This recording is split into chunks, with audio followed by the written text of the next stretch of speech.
আসসালামু আলাইকুম রহমতুল্লাহ। ছোট ভাই সিজান ও সালমান দুজন মাদ্রাসা থেকে ফেরার পূর্বেই আমার কাছে ফোন দিয়ে বলেছিল, ভাই এবার বাড়িতে গেলে কিন্তু বিরিয়ানি খাবোই খাবো। জানি না কেন যেন ওরা আমার হাতের বিরিয়ানি খুব পছন্দ করে। আমি আগে থেকেই জানতাম যে ওরা আসার আগে এমন একটা আবদার করে বসবে। তাই আমি আর নাহিদ অনেক আগেই পাশের এলাকার ফার্ম থেকে মুরগি কিনে ফ্রিজিং করে রেখেছিলাম, যেন ওরা আসলে একটুও সময় নষ্ট না হয়। ওরা এই মুরগি দেখে এত খুশি হয়েছে, যা দেখার মতো ছিল। তাই আর বেশি দেরি না করে শীতের সকালে পুকুরের ধারে বসে মুরগি মেরিনেট করা শুরু করে দিলাম।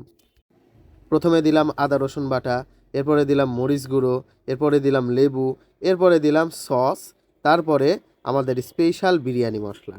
যেহেতু আমরা চারজন ছিলাম, তাই চারজনের জন্য বড় বড় মাংসের পিস রেখে দিয়েছিলাম।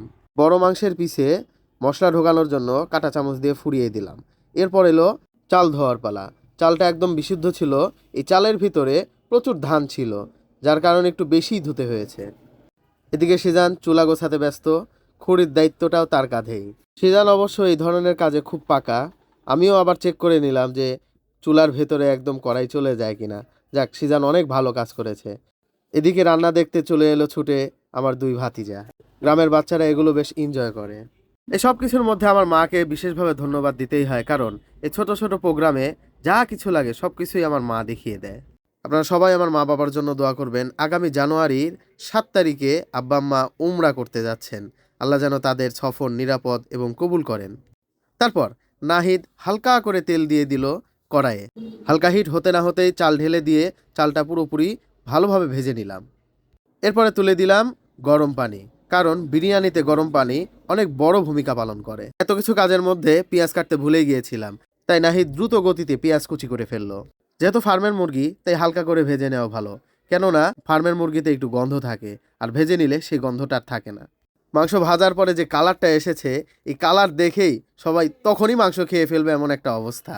আমি সবাইকে ধীরে ধীরে আটকাই যে ভাই, বিরিয়ানিটা ভালোভাবে রান্না করি, তারপরে তোমরা খাও, সব তো তোমাদের জন্যই হচ্ছে। যখন মাংস ভাজছিলাম, তখন আকাশে বাতাসে এই মাংস ভাজার গন্ধ ছড়িয়ে পড়ে। এই ছোট ছোট আনন্দগুলোই যেন জীবনের আসল সুখ। এবার খুব সুন্দরভাবে মশলা কষিয়ে নিলাম। নাহিদ ধীরে ধীরে সমস্ত মশলা একত্র করে ঢালা শুরু করলো। মশলা কষানোর ক্ষেত্রেও আমরা গরম পানিটাই ব্যবহার করেছি।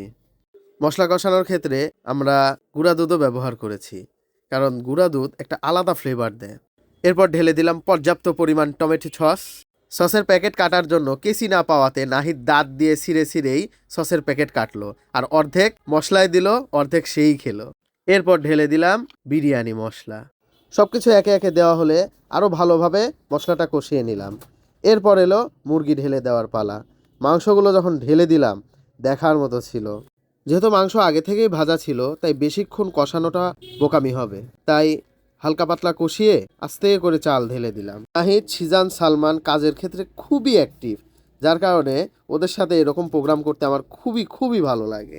চাল ও মাংস একটু কষানো হলেই ঢেলে দিলাম গরম পানি। আর এইখানেই করে ফেলি একটা বড় ভুল।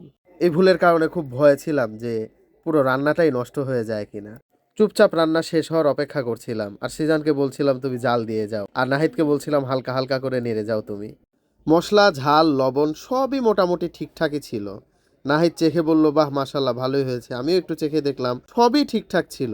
কিন্তু আমার ভুল যেটা হয়েছে সেটা হলো আমি পানি বেশি ঢেলে দিয়েছি। আমি ওদেরকে বুঝতে দিই নাই যে আমি এত বড় একটা ভুল করে ফেলেছি, কিন্তু আমি চুপে চাপে রান্নাটা ঠিকঠাক করার চেষ্টা করতেছিলাম। পানি ঠিকঠাক থাকলে ঢাকনা দিয়ে ঢেকে দিতাম, কিন্তু তা না করে আমি খোলা রেখেই সিজানকে জালটা বাড়িয়ে দিতে বলি, যেন আগুনের আঁচে পানি শুকিয়ে যায়। দেখতে দেখতে রান্না প্রায় শেষের দিকে। চাল যখন 80% কুক হয়ে গেছে, তখন উঠিয়ে নিয়ে বিরিয়ানি দমে রেখে দিলাম। এতে করে বিরিয়ানির ভেতরে যেটুকু পানি রয়েছে, এই পানিটা চাল শোষণ করে নিয়ে 100% কুক হয়ে যাবে। আর বিরিয়ানিতে সালাদ না হলে জমেই না, তাই নাহিদ বসে গেল সালাদ কাটতে। বিরিয়ানির লুক ও ঘ্রাণ এতটাই পাগল করেছে যে সিজান, সালমান, নাহিদ সবাই বলল, ভাই ঘরে যাওয়ার দরকার নাই, আমরা বাগানে বসেই খাবো এই পুকুরের ধারে। আমিও ভাবলাম প্রকৃতির মাঝে খাওয়ার একটা আলাদাই মজা হয়, তাই তাদের আবদার না করতে পারলাম না। এখন এই লোভনীয় বিরিয়ানি দেখে অনেকে কমেন্টে বলবেন, ভাই একা একাই খাইলেন ছোট ভাইদের নিয়ে, আমাদের বাদ দিলেন। তাদের বলি ভাই এক্ষণে ব্যাগ গুছিয়ে চট করে আমার বাড়িতে চলে আসেন। আমার বাগান, আমার পুকুর হারিয়ে যায় নাই। এই পুকুরের ধারে বসেই আপনাদের সাথে বিরিয়ানি রান্না করে খাবো ইনশাআল্লাহ। আমি তো ভয়েই ছিলাম যে বিরিয়ানি একদম গলেই যায় কিনা। আমি তো চেয়েছিলাম ঝরঝরা বিরিয়ানি রান্না করব। তবে আলহামদুলিল্লাহ পানি বেশি দেওয়াতে কোনো সমস্যা হয় নাই। একদম মাখো মাখো বিরিয়ানি হয়েছে। আগামী রমজানে ইনশাল্লাহ এরকম প্রোগ্রাম আরও করব। তো যারা যারা আমাদের এই প্রোগ্রামে জয়েন হতে চান অবশ্যই আমার বাড়িতে চলে আসবেন। এ ধরনের প্রোগ্রাম আসলে ঢাকায় জমে না, গ্রামে প্রকৃতির মাঝেই জমে। তাই আমরা বাড়িতে আসলেই ফাঁকে ফাঁকে এরকম প্রোগ্রাম করে থাকি, সিজান, সালমান, নাহিদ ও আমি। এই মুহূর্তগুলো খুব দ্রুত চলে যায়, তাই চাই এগুলো ধরে রাখতে, মনে, ভিডিওতে আর আপনাদের সাথে শেয়ার করে। সবার নিকট দোয়ার দরখাস্ত রইল। আসসালামু আলাইকুম ওয়া রাহমাতুল্লাহ।